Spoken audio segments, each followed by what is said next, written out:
don't believe in everything you goddamn hear. Shit. Believe in yourself. I don't believe shit until shit happens.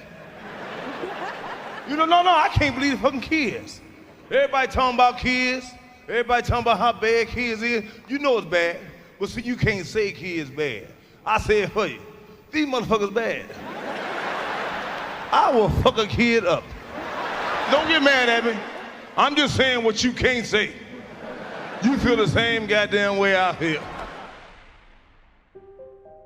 On March 19th, 2007, Bernie Mac, one of the original so-called kings of comedy on the stand-up circuit, who parlayed his trademark voice and swagger on the stage into a hugely successful television and film career, told David Letterman that he was planning to retire after finishing production on his latest film, The Whole Truth, Nothing But the Truth, So Help Me Mac, telling the legendary late-night host, "I'm going to put it in theaters, and it's going to be 30 years for me, and I'm going to call it." When pressed by Letterman, who acknowledged the toll of a life in show business, Mac said, "Oh man, you miss out on so much, you know? And you live in all these hotels. I was on the road 47 weeks out of the year. Comedy has been so good to me, and that's all I ever wanted." It was a shocking announcement because the 49-year-old was really at the top of his game, looking fit, healthy, and happier than ever. He'd just wrapped up a successful 5-season run of his popular sitcom, The Bernie Mac Show, in 2006, and had several movies on tap for 2007, including Ocean's 13 and Transformers. And he was still delivering on the laughs with his bulging eyes and, well, rather unorthodox views on parenting, as in this appearance on Conan just a night later. You can't trust kids, Conan. What kind of advice is that? I'm telling like a TIA, you can't trust kids. Can't trust them. You can't trust the 3-year-old is the girl, right? Yeah, that's right. And let them fight. Let them fight. Let them scuffle. But you see, whenever they start to scuffle, I thought you're supposed to separate them and say, don't do that. When the wife come in. Yeah. When the wife come in. You let them get it on. Let them get it on. Then when mama come in, stop. But despite all appearances, Bernie Mac's health was always a delicate issue, casting an ever-present and foreboding shadow over his life and career. He suffered from a disease known as sarcoidosis, which is essentially an autoimmune disease in which inflammatory cells form lumps of tissue typically in the lungs, skin, and lymph nodes that can impede breathing and other bodily functions. For Mac, the disease would flare up at times, turning common colds into serious illnesses that would land him in the hospital. His first major bout with the disease happened in the summer of 2004 during a particularly grueling stretch of work. He was filming both Ocean's 12 with a gaggle of A-listers and co-starring alongside Ashton Kutcher in Guess Who, while simultaneously promoting his baseball movie Mr. 3000, when he suddenly fell ill. Although scheduled to resume filming the remainder of the 4th season of The Bernie Mac Show that October, Fox had to halt production for 4 weeks after Bernie contracted pneumonia in both lungs and needed time to recover.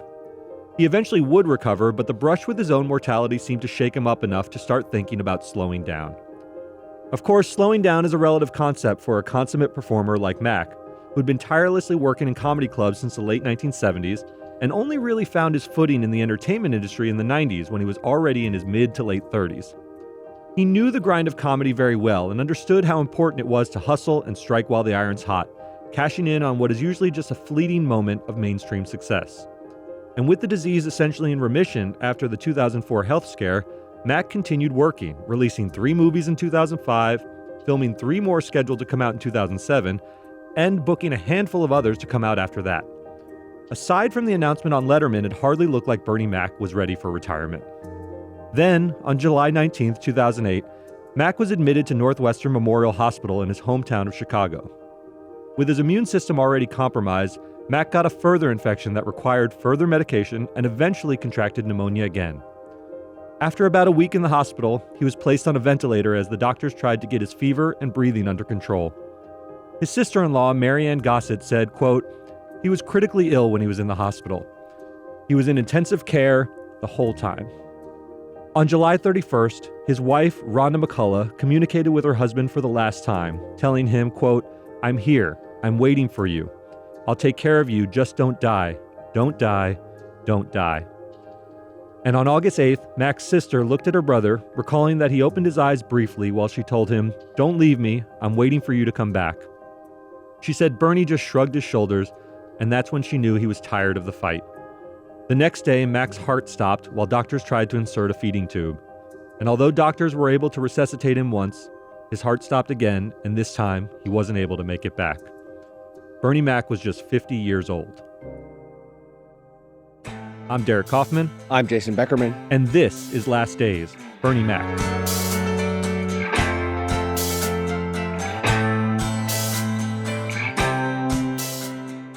Although Mac's passing shocked the world, those closest to him always feared an outcome like this due to his battle with sarcoidosis. Although its causes are unknown, the condition disproportionately impacts Black people and usually manifests between the ages of 20 and 50 years old. Those with the diagnosis face a 1 to 7% risk of death from the condition. Many people with the condition can recover fully through mild over-the-counter anti-inflammatory medications like ibuprofen, or even without any treatment at all.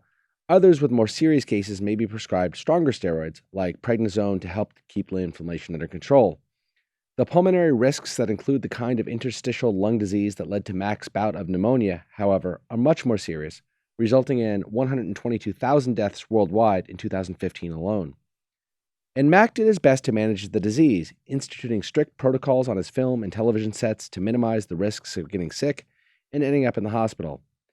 Doug Williams, an actor who worked with Mac on The Bernie Mac Show, said Bernie was basically living a COVID lifestyle years before the pandemic. So Bernie was living a COVID lifestyle before COVID hit, because you had to be, when you came on that set, everything was sterilized, you couldn't shake his hand, and they prepped you before you came. Don't shake his hand, don't cough, don't sneeze. If you have to do any of these things, exit the set. So when I spoke to him, I asked him, when are you going to do stand-up again? And I remember him saying, I really would like to do it, but I can't take a chance of getting sick. A common cold takes me 2-3 weeks to get over, and it could transition into something worse.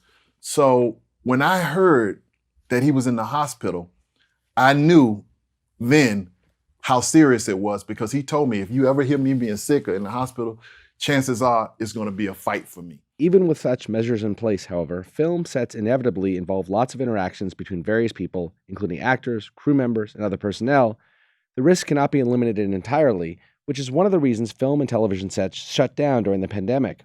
Jason, what's interesting about Bernie Mac is, even though this came as a complete shock to us when he died of sarcoidosis, if you research what was going on in Bernie Mac's life, other people knew that he was extremely careful on his sets. He wouldn't interact with you. He didn't like shaking hands. He was, sort of had a little bit of that Howie Mandel sort of nervousness about germs. And people just thought of it as a quirk of his, but he's really trying to preserve his health so he didn't end up in the hospital with these massive bouts of pneumonia. The longer we do this podcast, the more we come across people who have suffered from diseases, lethal diseases, and wanted their best to keep it under control, to keep it under wraps. They felt that I'm sure in many cases that it would affect how the public perceived them. They didn't want the sympathy. And particularly comedians. They wanted to make people laugh and feel comfortable and not pity you. That's right. We saw it in the case of Norm Macdonald, obviously, as somebody who kept his condition under wraps for a long time. Chadwick Boseman, not a comedian, but simply was somebody who was very shy, private. Wanted you to accept him in these roles as Black Panther, right, as James Brown, and it would be difficult if you knew he was. And there's also business reasons for it as well, right? Every time you go into a film set, you have to be insured, and you buy, film studios will buy insurance on large major motion pictures, because if the star can no longer perform, you basically, like in the case of Black Panther, you would have lost hundreds of millions of dollars in investment. And so you buy insurance. Now, insurers are not going to insure you if they believe there might be a very good reason why the Chadwick Bosemans of the world or somebody else might have to fall through. So there's these business reasons on top of it, but we're seeing it more and more the longer we do this podcast, that people they withhold this information from the public for very good reasons. You don't fault them for it. It's exactly right. And when you really take a deep dive, you often learn that they are battling these conditions for a long period of time, as you said. In this particular case, unlike cancer, which befalls you at some point in your life, this was a condition he lived with his entire life. Yeah. In the immediate aftermath of his death, his wife Rhonda was absolutely devastated. The couple had been married for 31 years, meeting first in high school and having a daughter, Janice, in 1978. Rhonda weathered the difficulties of being married to a stand-up comedian who spent many days on the road each year, and they were finally beginning to enjoy the career successes Mac had over the last decade of his life. She said, quote, "My whole life was him since I was 16. I didn't know what I was going to do. It's like, what is my reason for being here now? What is my purpose? How am I going to make it now?" Yeah, it's devastating to read the accounts from Rhonda, who was his wife through all of this. And you can imagine he was struggling. He was a road comedian until his late 30s. They were together from the time they were 16 years old. I mean, it's in the quote. She just didn't know what to do with her life at that point. When you've wrapped up your entire adult life, and some of your adolescence too, in one person, when they go, it's just devastating. It really was. And his dreams were just coming to fruition late in life. So it was really, really tragic. A massive public memorial was held a week after his death at the House of Hope Church in Chicago, which gives you a sense of Mac's standing in the community and the comedy world. He was born and raised in Chicago. His mother, father, and oldest brother all died before he graduated high school, and Mac worked a variety of odd jobs throughout the city, from janitor to UPS agent to Wonder Bread delivery man, before becoming a fixture in the comedy clubs in the 80s. And he never lost that connection with the city, and his memorial showed just how deep those roots were. Here's a fun fact about Bernie Mac. He sang "Take Me Out to the Ball Game" during the 7th inning stretch at Wrigley Field during Game 6 of the 2003 National League Championship Series, which many baseball fans remember as the Steve Bartman game. And some fans even jokingly blamed Bernie Mac for jinxing the Cubs because he, sang it off key in his typical Bernie Mac kind of way from that luxury box. So the story is the Cubs were on the verge of clinching the National League pennant for the first time in 100 years or something like that. Yes. And then Bernie Mac sings the he's the favorite son of Chicago. Right, sings it, and then everything falls apart in the next inning. Yeah, so obviously in jest, but it is a fun piece of trivia about Bernie Mac. The Chicago mayor, Richard M. Daley, attended the memorial along with nearly 7,000 people from in and around the city. Just a massive outpouring of grief and a tribute to this great comedian. Movie stars and comedy legends also paid their respects, including Chris Rock, Samuel L. Jackson, Don Cheadle, Ashton Kutcher, who had been in a movie with him, many of the cast members from The Bernie Mac Show, and of course, his fellow alums from Kings of Comedy, Steve Harvey, D.L. Hughley, and Cedric the Entertainer. Steve Harvey, who, like Mac, was already an established comedian in his 40s by the time Kings of Comedy came out in 2000, gave an emotional but still hilarious eulogy at the memorial. It was such a big thing for all of us, the Kings of Comedy. Bernie ran what we call the anchor leg. He was our closer. In a relay, you give it stick to the next dude, and you get a baton to the next dude, and you save the fastest cat for last just in case you get behind. Every night, we handed that mic to B-Man, because no matter how funny the three of us was, Bernie had something else for him. Man, nobody wanted to follow Bernie Mac because he was just too much. All four of these guys catapulted to huge fame, Jason. I remember when Kings of Comedy came out, and it was a sensation. All of these guys were known in the comedy world, but then became large figures. But there was always a really special connection between Steve Harvey and Bernie Mac because they bookended the show. You had the opener, and Steve Harvey, to this day, is still kind of an MC. He's a game show host because he set the stage for all of the other comedians, and he did that on the original Kings of Comedy. And, Bernie Mac was the closer. He would come in and he had this killer act where you didn't want to follow him. Neither Cedric the Entertainer or D.L. Hughley wanted to come after Bernie Mac because he just slayed you and there were no laughs left. His entire style of comedy was one of uber confidence, right? You heard at the top when he was doing the stuff about he was saying about kids and what it's like to raise. He was somebody who was sort of undeterred by societal convention. He said whatever he wanted to say. It's hard to come after those guys. It really is. Cedric and other people, they're a little more sort of family friendly. They're a little more playing to the audience. He was just get up there and be hilarious and off color and say things that other people didn't want to say. A little Chappelle in him in that way. Yeah, and he had that perfect persona where he could say outlandish things, but he was never mean-spirited. Right. He didn't sound mean-spirited, even though the things he said about parenting are pretty awful by today's standards, but you didn't take him seriously. You saw him as this paternal figure.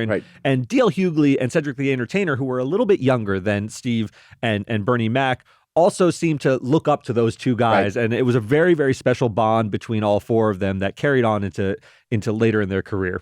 Bernie Mac didn't just burst onto the scene as a young phenom. His success was the result of many, many years of grinding on the stand-up circuit and slowly developing his voice. If there's one moment to point to as a genesis of his rise to fame, it would be when he appeared on HBO's Def Comedy Jam in 1992. He followed Martin Lawrence, by that point a big star, and by all accounts it was an incredibly hostile audience that night. Rather than shrink from the moment, the then 35-year-old Mac took the stage and immediately won them over. I ain't scared of you motherfuckers. I'm gonna tell you something straight off the motherfucking press. I ain't coming for no foolishness. In New York, goddammit, y'all motherfucking women look good. Y'all like a bacon egg sandwich look good. But I love sex. I love it. Can't do shit no more.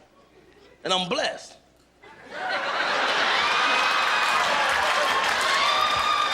He turned in 6 minutes of pure brilliance, leaving to raucous applause and never really looked back from there. Mack earned a reputation for absolutely killing on stage, so much so that Kevin Hart would later tell Howard Stern that nobody wanted to follow him. Bernie is the comic that's nationally known as the guy that you never wanted to follow. There was not an audience or room that Bernie Mac did not destroy. And by destroy, there was no laughter left. There's nothing left. He took everything that a crowd had to give. There is nothing left. So going after Bernie, you may get laughs, but it's not the laughs that we just heard that these people are capable of giving. From there, he would open up for huge musical acts and comedians, Dionne Warwick, Red Fox, Natalie Cole, and others, and started to pick up small roles in movies like Uncle Vester in House Party 3 and Pastor Cleaver in Ice Cube's Friday. Mack's first starring role came in 1998's The Players Club when he played a fast-talking club owner named Dollar Bill. I just don't think it's fair that you charge me 25% interest on the money that you loan me when you already take 30% out of my check. You know, I ain't got no G-string and I ain't out there making no tips, you know. When was this stripping game, partner? Look, you ain't nothing. All you do is spin record. That's all you do. Who you think he is, DJ Quick? No, huh? No, I ain't saying Kid Capri? I didn't say huh? Oh, you must be Jimmy Walker. Look, you ain't nothing. You don't deserve nothing. You don't get nothing. You get what I give you. I got a contract between me and you that say you do what I tell you to do. Therefore, shut the fuck. Don't say nothing. Don't speak to me. Don't look at me. Even opposite a rising star like Jamie Foxx, he absolutely steals every scene he's in with his inimitable voice, cadence, and facial expressions. Whatever else is going on in the scene, you're always drawn to Mack, who is hilarious and menacing throughout the movie. And this is saying a lot because Jamie Foxx is a screen one of the great actors of our time, right? Yes, but they're in scenes together, and Jamie Foxx is playing a more muted role in Players Club, so I don't want to say it like he blows him off the screen, but you're just drawn to him. And Bernie Mac always sort of steals whatever. This leads up to Ocean's 11, right, where he's on stage with the greatest actors of our generation, and he is never outacted in any scene, ever. Yeah, you're just drawn to him. And his massive breakout would fittingly come through his stand-up performances, specifically the 2000 release of the original Kings of Comedy, which I've mentioned. This was a Spike Lee movie. It followed Steve Harvey, D.L. Hughley, Cedric the Entertainer, and Bernie Mac as they performed in front of a live audience at the Bojangles Coliseum in Charlotte, North Carolina.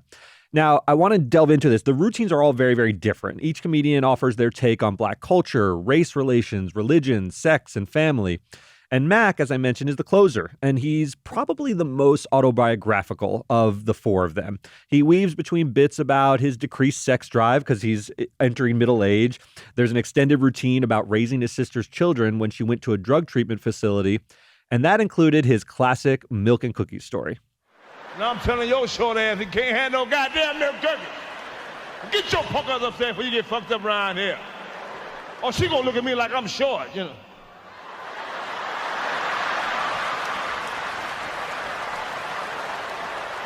No, North Carolina. Everybody in this room know what that look mean. That look mean you want to do something to me. So I backed up. And I told her, bust a move. This part about his sort of hard-nosed style of child rearing would eventually become his signature. And he'd often talk about his willingness to, quote, fuck up a kid on talk shows.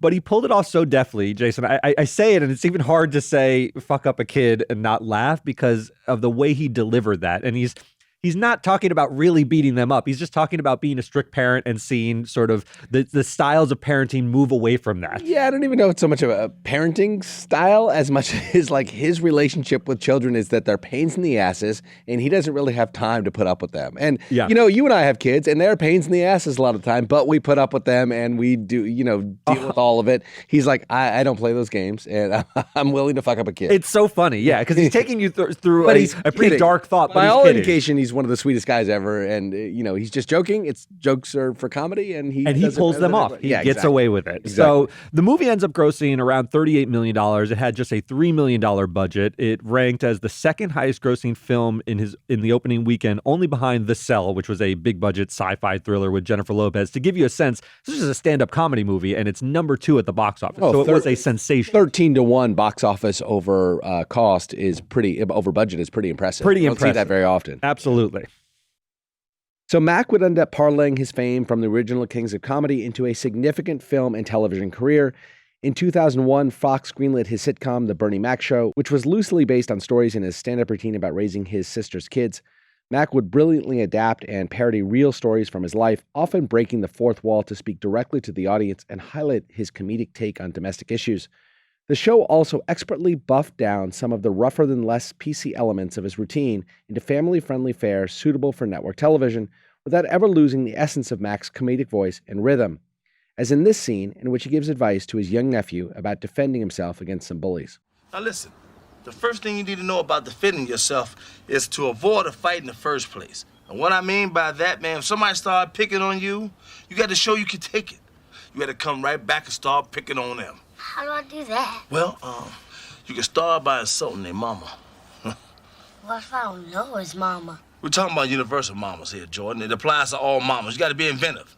Doggone now, Jordan. So if you start hitting on somebody's mama, you got to hit them where it hurt. Go for the jugular.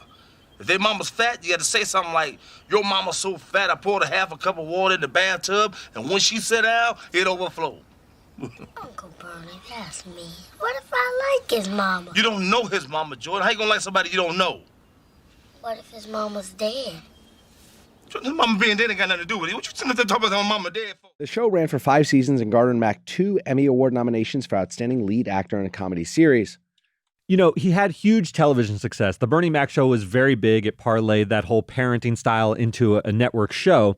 And he was also able to move into some leading roles in film projects. Guess Who was a very big one. It was sort of a takeoff of Guess Who's Coming to Dinner, which is obviously a classic movie from the 1960s. And people who are not into comedians, not into the comic circle, didn't watch this kind of stuff, didn't watch, Last Kings of Comedy. This was their first introduction to Bernie Mac. He was obviously opposite a big, Caucasian star, let's call it what it is, right? Which introduced him to a different audience altogether, which again leads up to the Oceans movie, which we'll get to in just a second. It's so true. And it showed in Guess Who and Mr. 3000, a baseball movie, that he could translate what is a very crude act and an R-rated style of comedy into something that's palatable. So he really did have a career. But his most memorable performances came in supporting parts, such as Frank Catton in all 3 Oceans movies, and the head of security in Bad Santa alongside Billy Bob Thornton and the late, great John Ritter. Here he is explaining to the mall manager, played by John Ritter, how he couldn't find any dirt on Thornton's Santa Claus that could give them a reason to fire him. I always mention this. I mentioned it in the John Ritter podcast as well. It's one of my favorite holiday movies of all time, so I simply had to include a clip. Well, it's fucked. Yeah? Yeah. Fucked, frankly. He's clean.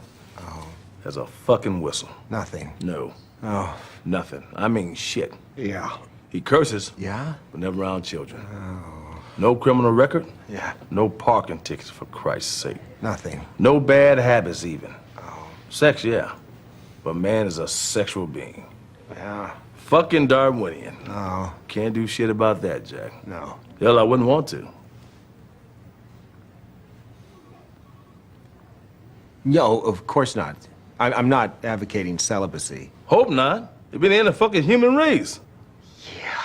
Jason, it's been more than 15 years since Bernie Mac passed away, but his comedic legacy remains strong through television shows, his movies, and of course from the surviving members of the original Kings of Comedy.